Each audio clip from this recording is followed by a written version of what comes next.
Welcome back to another video, guys, and we're starting off today with another bit of moving. So this is the day after the last when I moved my toolbox or my tool cart, and it's a lot nicer out today than it was the last couple days. So got the motorhome out. This is also two-part. I got to move the boat, so might as well, while I take the truck and trailer or motorhome and trailer up, I'm taking the toolbox. That way I can stop having issues where I'm out of at least tools that I own. You know, say I'm a craftsman and Harbor Freight kind of guy. It's just, you know, cost, but they work. It's always nerve-wracking to move a toolbox, but then I get everything strapped down and let's get on the road. And we made it.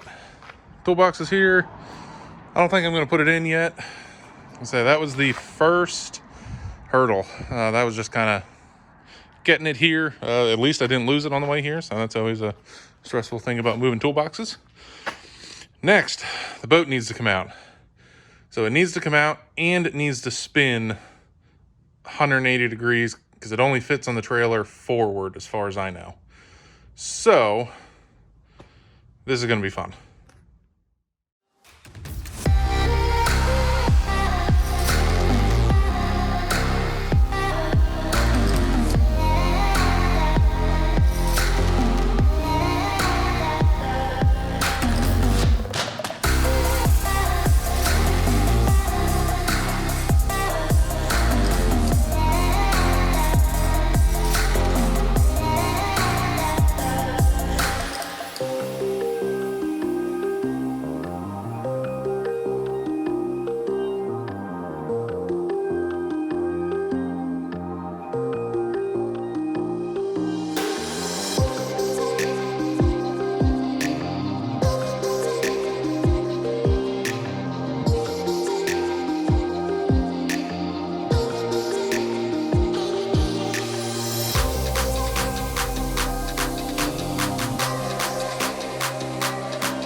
All loaded up and getting ready to hit the road. It's only like 5 miles up to Sean's house, so it should just be a quick, easy little run up there. Made it up here, and it fits. Barely, like oh so barely. Should have took video of unloading and having to spin it around in the driveway, but we are here, and we can even close the garage door. Caution, it's a loud garage door, but look at that clearance.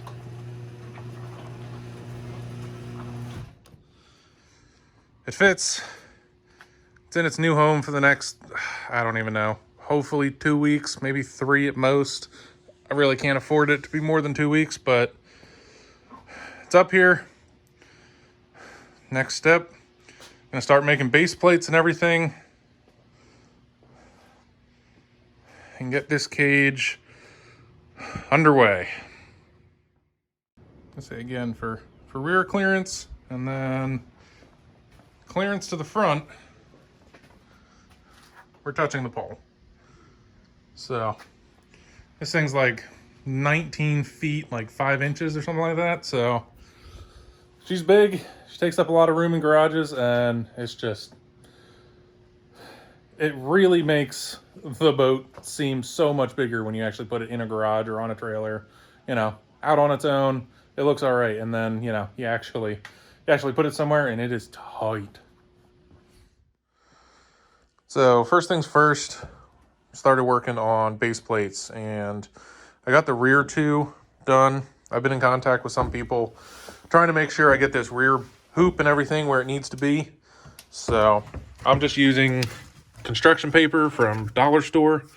You know, it's, I would say it's thick, but it's solid, so it gives you something nice to actually cut, and instead of using like cardboard that's, you know, fairly thick, this thinner hardboard, or, you know, this works kind of really well.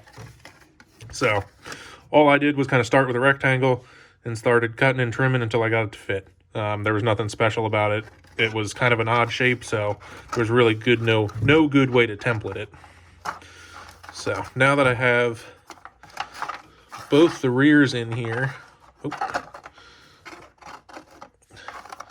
and how I want them, because I'm landing this rear hoop bar is coming down and tying it into, this is basically, you know, the main sill structure coming up, and then this is, you know, quote unquote, the frame rail of the car coming up and heading straight back into the trunk where the bumper mounts on. So that's going to be a really sound structural part. That's where the main hoop's going to come up and over. And now I'm going to go hit the, well, that's the second main hoop for the rear passengers. Front main hoop, I had the seat mocked in earlier. I'm going to be working right in this area, basically just doing a flat plate. One of the conveniences of a convertible is I don't have to worry about dropping it for the roof. And then I'll do another plate type box up front. So just going to keep working away.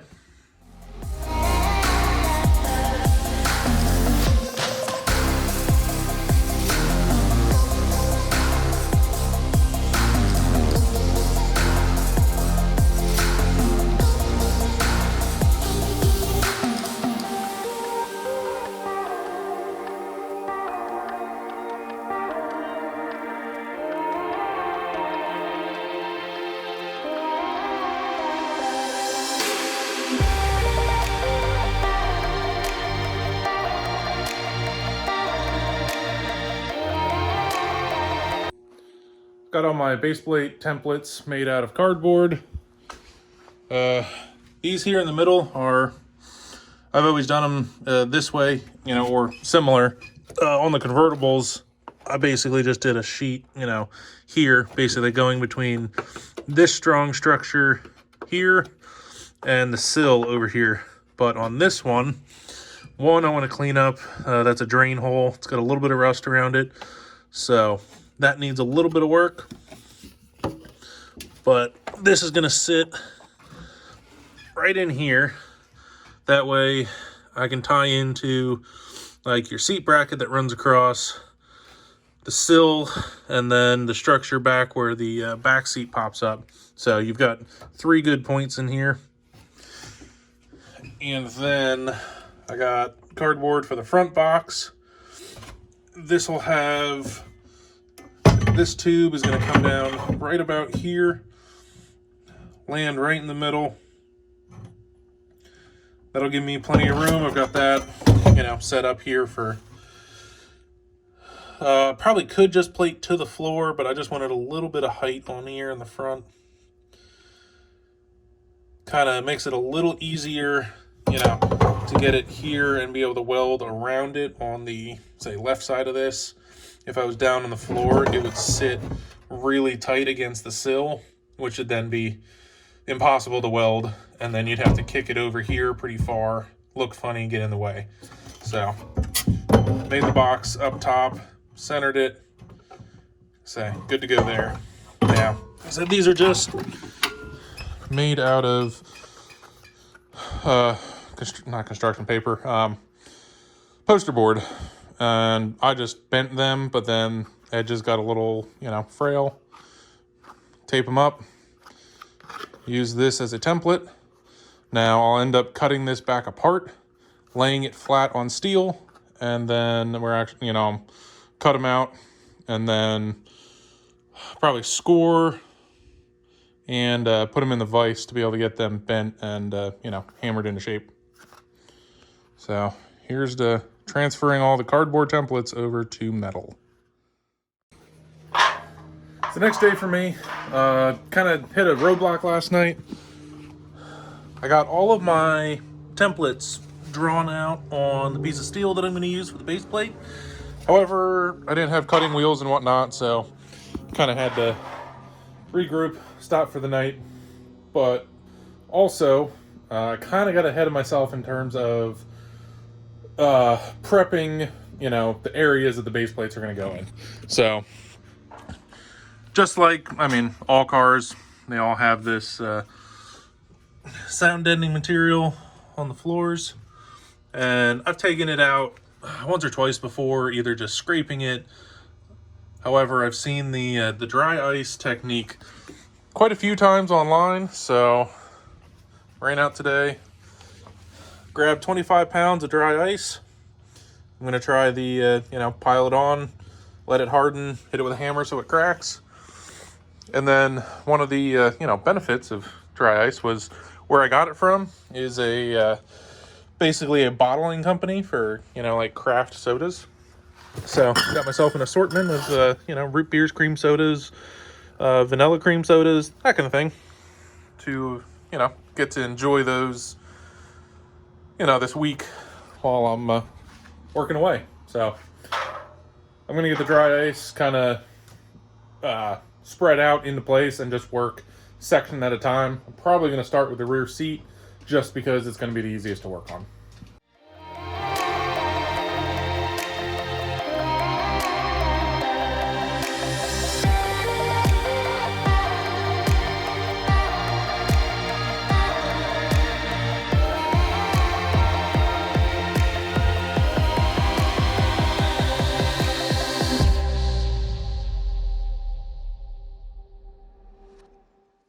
Yeah, that works way better than any other way I've done it before. So all that just came off in that 30 seconds, minimal work.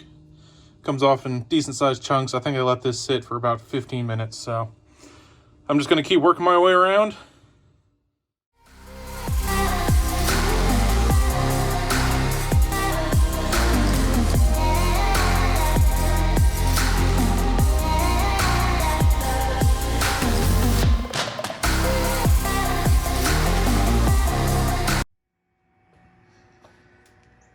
I got into it pretty good. I got the everything on the driver's side is done. Rear seat is done. Front of the passenger's done. Now I'm working on the middle part of the passenger side. I am losing dry ice quicker than I thought. So this was 25 pounds. It's definitely doable. I think I may have also been taking longer than you really need to, but it comes off super nice if you let it sit for a bit. But I'm about an hour and a half, probably 2 hours into this total when I'll get all the rest of this done and out. Check back up when it's all done.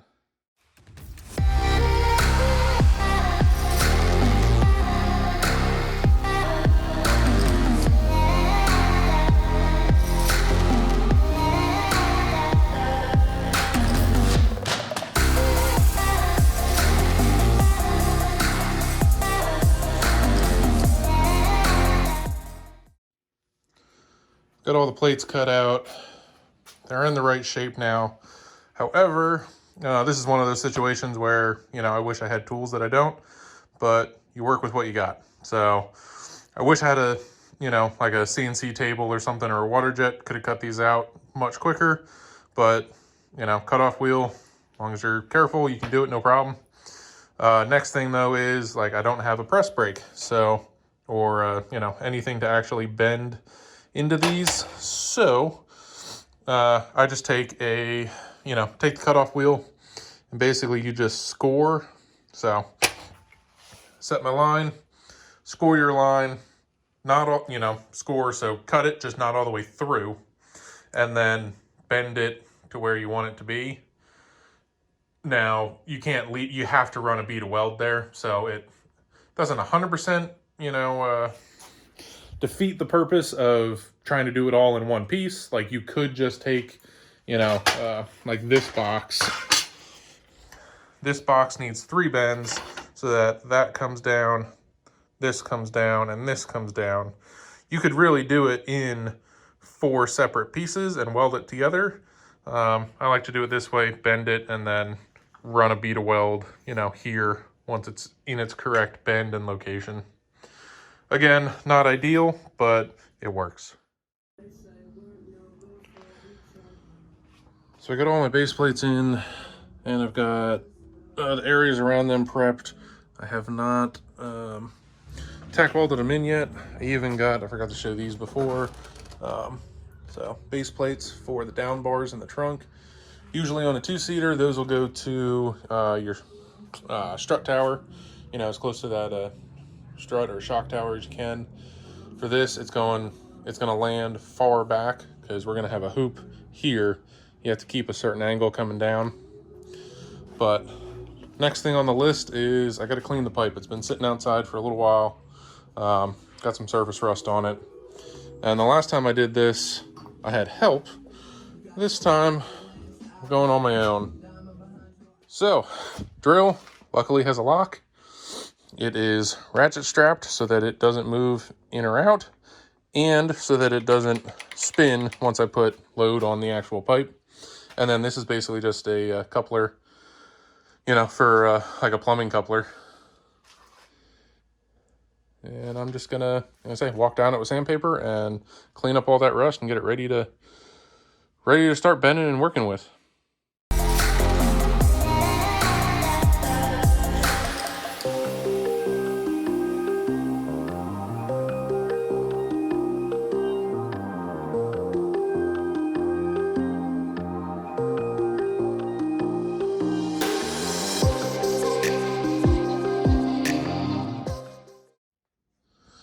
So that's my process to get these cleaned up. Start with 100 grit, knocks off the big stuff. And then I do a full 220. And then I hit it with a Scotch Brite pad. I don't really know why. It makes me feel better. I don't think it really does much, but quick little 3-step process. Use some welding gloves so, you know, the heat and everything doesn't go through my hands. But super simple. Harbor Freight drill. This is actually our tube notcher. This is only because I'm here by myself. Before, I just had Sean hold it. And then some caster wheels screwed to a piece of wood. Same on that end.